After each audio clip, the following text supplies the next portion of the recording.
Kahapon na-update po natin, medyo mababa pala yung kamada ng kanilang semento, yung hollow blocks na yan. Nakikita nyo, basa pa oh. Kumbaga, fresh na fresh pa yan, parang kanina lang natapos to. At nag-umpisa kanina umaga, yan nabuo na po nila. At doon sa dulo ay nakaporma na rin po sila.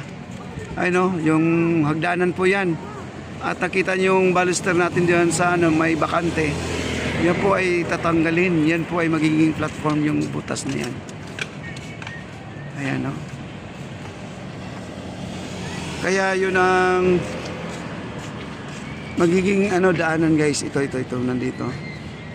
Yung malaking butas dyan na yun po ang walkway yan. Patawid. Ayan, ito. Ang ilalim niya mga kaibigan, ito ay lalagyan ng cobblestone. Cobblestone yan ang mangyayari yan. Cobblestone at maraming dumating na cobblestone ngayon. Baka naman ay magsasahig na sila dyan, mga ilang araw na lang na matatapos natin makikita po natin ang finished product nila dito sa paglalagay ng mga pintuan. Kasi kahapon nag-ano na po sila, yung bandang itaas na po ang kanilang pagkakabit ng mga adobe. At dito sa gilid yung sidings natin, ayun kita nyo ang ganda ng side natin At papahiram pa na ng yan, yung tinatawag natin na skim coat. Ayan guys, nalagyan nila ng skim coat yan. Tapos ang baba, at unti-unti na natanggal pa lang mga basura dito. Ayan, tatanggalin pa nila yan. At least nabawasan guys, Ayan, tatanggalin pa nila yan. Tapos yung uwang dito, yung bakante na ito, ay landscape daw yan at magiging halaman na yan. Yung dulo, papunta sa dulo na yan. Gawin nilang halaman. At ayan si kuya nagbubutas dito. Ayan si kuya. Ayan, nagtatrabaho po sila. At baka bukas mga kaibigan, maglalagay na sila ng bakal dito. Ay, hindi pa nabuhusan pala to. Pabubuhusan muna. Yung kulay itim dyan, bubuhusan pa nila yan para poste. Kasi kung hindi buhos yan, yabi lang, hollow blocks, wala pong tibay. Kailangan talaga buhos po yan. Wow, ang ganda na. Yung sa baba, ito tindahan din to guys. Ito tindahan, dalawang pwesto po yan. Ito kabila at saka ito tindahan din yan. Tapos yung huli, yung may tao doon sa baba, yung maliit na lugar na parang bodega na yan. Bodega na raw, sabi ni Engineer Ray, yan, para magamit na po itong hagdanan na to. Ang galing din nila kasi ginawa nila ng paraan para magamit yung hagdanan.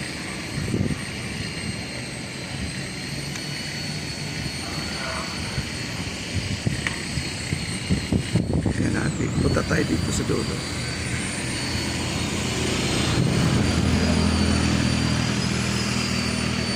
Walang dumadaan sa taas dahil sarado po ang ating esplanade, sarado. Ayan. Ayan po sila kuya. Sila ay nandun nagtatrabaho. Ayun na po, may lumabas na tao na. At sila na po ay mag-uumpisa ng kanilang gawain.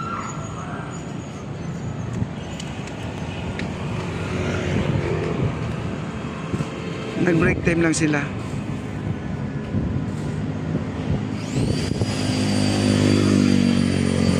At holiday pa ngayon guys, Lunes, holiday.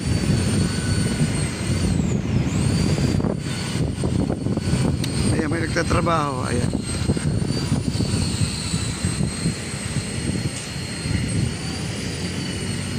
Wow.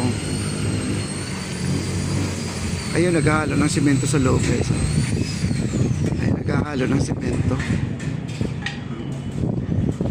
Mas maganda yung trabaho niya doon kasi hindi po siya nabilad sa araw. Ayan.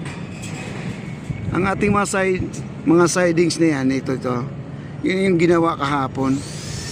Ayan. Tapos yung mga nakarap dyan na hindi pa makinis, skim coat na lang yan. Skim coat na lang yan. Ayan sila kuya. Ayan sila kuya. Itong hollow blocks na yan ay kulang pa, mga 3 patong pa yan. Yung hollow blocks na yan, 3 patong pa yan.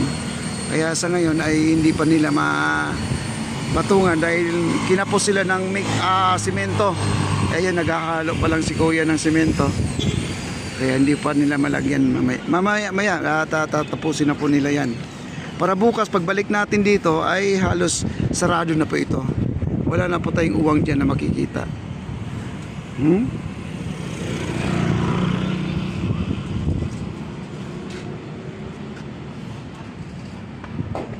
Ang ganda na guys, oh. Tingnan nyo.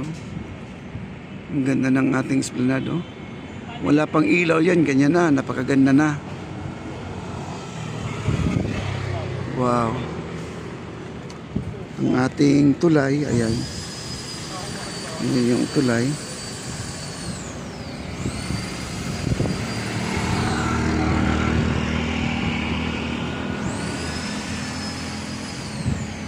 At dito tayo sa bandang ibaba.